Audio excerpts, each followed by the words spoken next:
It's so good to see you again, Jeff, and it's always a pleasure to chat about, our world, community association management, right? What is it? ACE stands for Association Community Education. That's our role, is to help educate our colleagues and CAMs and board members, and sometimes residents who aspire to be board members, right? So here we are. And I think And we're still that smiling, which is my joke that I know anybody who sees us now going to be rolling your eyes at me because I say it all the time. But if you're still smiling, that's a plus. yeah, I think it's why we work so well together, because we both really do smile all the time. And we It's a bad joke aimed at why the heck do you want to be on a board and take that kind of abuse? I don't mean you in general. I mean people in general. If you're still smiling, you're ahead of the curve because there are some horror stories out there, but there are also some very, very great ones too. right, when people say, they say, "Oh, you're on the board," I say, "Yes." And they say, "Oh, I'm so sorry." And I'm like, "No, I'm actually really proud of the work I do." Yeah, Right? I'm proud of what we accomplish and how we are improving, yeah, So I'm not burned out yet. I still really enjoy it, and I feel very honored that's to great. be in the position to help the community. I plan to live there a long time. That's great. So we were talking the other day, and we thought it would be a great public conversation to talk about the lifestyle and social life in community living, because there's a real value and quality of life value to live in a community where there's activity and where you have a lot of options to improve your quality of life and your lifestyle. And it's different for country club communities than it is for single family home HOAs, and different for people who live in condo and co-ops. It's all different, right? So everyone will gravitate and look for what they believe is a lifestyle choice. You mean But there's more to talk about than legal update and reserve I prefer, structural I prefer integrity? lifestyle to legal Lifestyle. update. There's more? Oh, I didn't know that. Um, And so, you know this as well as I do, but probably better than I do, having been a CAM for a community that had over 10,000 residents. It's kind of remarkable that you're still smiling, but Yeah, the this gray started a long time. the value in all of that is the clubs and the community, social engagement, social opportunities. Clubs do play a huge role in lifestyle, Yeah, right? And the quality of life that we enjoy in community living. yeah. And clubs, I don't think residents or even board members tend to understand in the beginning that clubs are independent, right, of the HOA. So they run like little mini businesses. They have their own bank accounts. They have to have their own insurances. They're independent of the HOA. So for all you new CAMs, I know you get some of that education and some of that understanding in your coursework, but the clubs that are that run in your communities, they really have huge impact on lifestyle and the quality of life. And so there's a million questions that come up all the time. Jeff and I get a lot of them about clubs and what can clubs do independently of the HOA? Do all clubs function the same, right? What's the club's charter? What's the charter look like, right? Does it operate within the charter? Does every club have access to the common areas in your community? Do you have to give access to everybody? Like, there's endless questions around clubs, but they're so important, right? Whether it's a club that is a social, like in some communities, there is no social director, right? There's no one person that's scheduling social events. Most. It's rare to have something like that. But something you mentioned earlier, for example, not all requirements are going to be the same. We this is a very general thing to talk about, but But you touched upon whether clubs can use common areas or not. You know, there might be clubs out there in certain smaller, large communities, like whatever, the comic book club, whatever it might be, where it might just be out of somebody's house. You know, so obviously in something like that, you don't have to let in, you know, everybody in. You don't have to allow everybody to do it. You don't. But if you're doing something like that, where it's just a little thing you're doing on your own in your own home or your own backyard or what have you, or in a space that is open where anybody could walk in while you're doing your thing, it's different than an official club that community X might recognize as an official club, where you have the rights to use a common element, such as a meeting room and a clubhouse, and only allow members of the club to be in the room at the time you have the room reserved. That's different. So I just wanted to clarify that before you go on. I think it's an important clarification. Thank you. But are you suggesting that, so you talked a little bit about it and then you clarified it where you said a designated club, like a registered club with the HOA versus just something you do in your house? I'm not sure using club is a good term because it mixes apples and oranges. And I know that clubs have to follow the HOA docs. Or Right. condo. Yeah, when we say HOA, by the way, folks, we're kind of doing what a lot of the news broadcasters do out there on NBC, ABC. They'll just call it an HOA when we're really talking about all community associations. But go on. Agreed. My bad. No, no, I don't. So, Inevitably, there would have been some questions. Well, what about a condo? well, clubs have to be registered with your community association. Clubs have to follow docs of your community association, and that can be different, right? All communities' docs aren't the same, you know that. But clubs do have some common elements. The registered clubs, I think, in most communities, and you can correct me if I'm wrong, need to allow all residents of the community to participate, right, within their guidelines. No? Not to participate, to join. That's what I mean, is that Yeah. if there's a membership fee of $25 to join a particular club, as long as you pay your membership fee and you're a member in good standing, you should be able, as a resident of the community, to join any club that the community has clubs registered, right? Documented clubs. Yeah, That's we just want to choose those words when you write up your club charters or even your association documents, and this is where your attorney comes into play. You want to choose those words very wisely, because joining and participating are not always the same definition. You know what I mean? Allowing somebody to participate can easily be construed as, and I faced this so many times. Gosh, allowing somebody to participate is not necessarily the same as saying you have to join. So that could be confused rather easily. Well, you said I could participate. Yeah, but you're not a. maybe you can as a guest, right? You That can would join that an would event also be as a guest.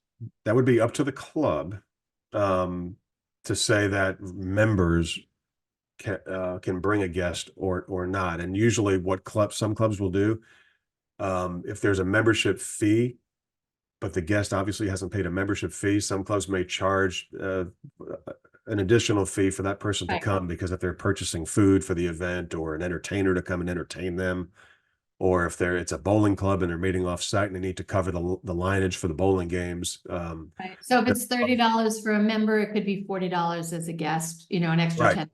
Right. Okay. Right. Yeah. And Can that's you, how. I'm Go ahead. sorry. I was going to ask you, to share a little bit more about the clubs, because you've been a CAM in a community with over 10,000 residents, and that's a big deal. That's a lot of responsibility. That's a lot of people. It's a lot of management of other people. I'm sure you had lots of clubs. Yeah. Do clubs use, when they use the facilities, is it open to all residents? Right? Did you find that, is it a difference of the registered club or just residents saying, I want to use the clubhouse for this purpose on this day? What does that look like when you've got so many residents and moving parts? And I bet, how many clubs did you have? I have a No. lot of questions around No, managing a community that size. the highest number that I can recall at the peak was around 130 at one point in time. Clubs. 130 different clubs. Yeah, it hovered a Wow. little over that, hovered a little under that, but it was right around 130 at its peak. And that Did was you in have, early 2000. That was around 2002, 2003, if I recall. and did you have with all those clubs, did you have a social director? Did you have that or no? The whole department. It wasn't, there's an entertainment department for the theater, but then there was a recreation department for the social aspect. For anything that did not take place in the theater, the recreation department handled everything else, including helping clubs form the club and organize and run and holding their hands and things of that sort. There was also a facility management department in terms of setting up, and much like you'd see in a hotel, setting up and tearing down the rooms, cleaning it up, making sure there's enough ice in the ice machine, that the fridges are working. I mean, everything. It was just kind of like running a small municipality, really. Wow, Yeah. remarkable. But to answer your question about can anybody use the room, all of the rooms run a first come, first served basis. So uh, owners, members who live there, who were owners there, were permitted to reserve a room per availability for a private function that fell within guidelines. It had to, and that I cannot recall all of them. There were certain things cannot be like a religious thing or a political thing, that kind of a thing, depending on how severe, but or how radical it might have been. But people have had weddings there. They've held functions for family there. Things like that were permitted based on availability with certain fees in place. The fees would go up or down depending on whether they needed some of that facility management staff that I mentioned earlier. But if the room is available as well for a club had the right, as long as they were an officially recognized club of the community, to reserve a room for a private club event. Now, that's where it gets tricky and why I clarified the distinction between participation and joining earlier, because the club, to be an officially recognized club in this community, the club had to allow anybody to join the club. Anybody who owned there can join the club. Okay. So and that was one of the stipulations. If you want to be an official club that uses part of the facilities and have it closed off to others, you can do it, but you have to allow anybody to be a member of the club if they choose to be. So for instance, let's say it's a Hebrew speaking club, all right, or a Russian speaking, whatever.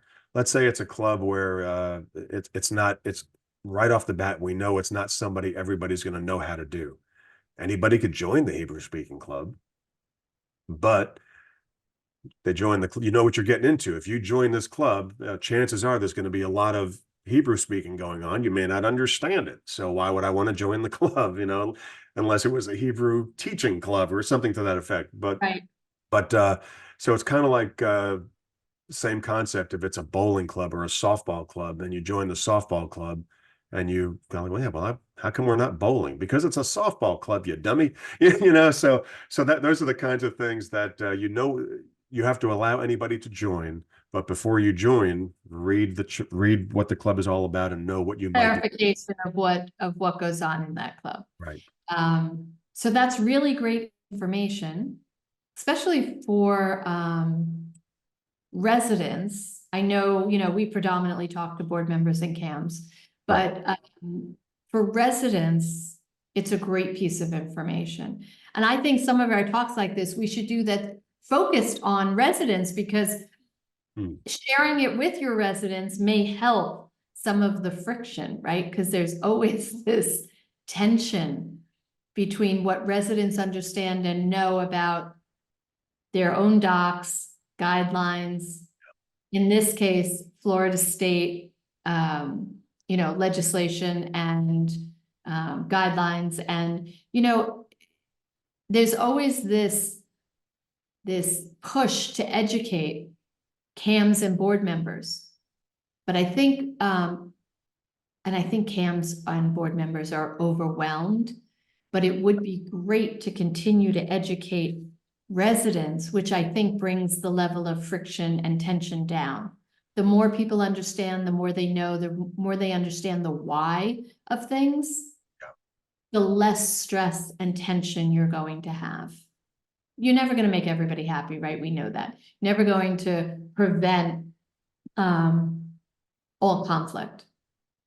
But if you continue to educate homeowners on different issues, right? Everything from docs and guidelines and guidance and rules and regulations and how that's different than your doc, your docs and what they say. There's an endless amount of opportunity to educate. But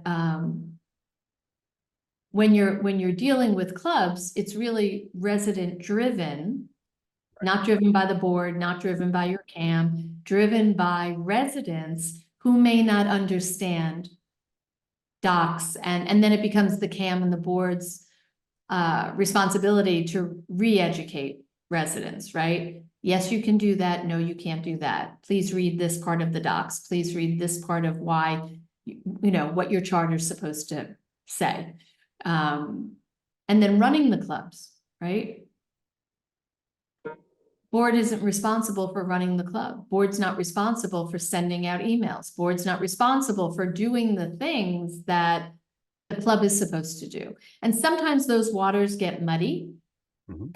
The club really needs to manage their own affairs. But sometimes you have a community where the club is really accustomed to leaning on the property manager or the administrative people in the office to do a lot of their administrative work. And that, it's like separation between church and state. There has to be separation between the club functionality and running the club and your CAM's office, your property manager's office. Yeah. Right? Well, every community is A going to be big bone different. of contention. Yeah, it all depends on what the community, how the community runs. There's some communities where they have a department that may potentially be dedicated just to assisting the social aspects of community association living. So Yeah. that just all depends on, but again, nothing is free. Everything is going to, and that's another reason why a lot of these associations, in order to be officially recognized club, you have to allow anybody to join, because whether you are joining a club or not, everybody has to pay for that staff that may be assisting the clubs. It's coming out of everybody's assessments. Right. So that's one of those reasons why, if you, hey, okay, you want to have a club, fine, but you have to allow anybody to join, even that person that you might have clashed with at the last board meeting. You don't like that person, but he or she or they want to join your club. That's too bad. So what you just mentioned something that I think is really interesting, and I want to ask you to clarify because I don't really understand.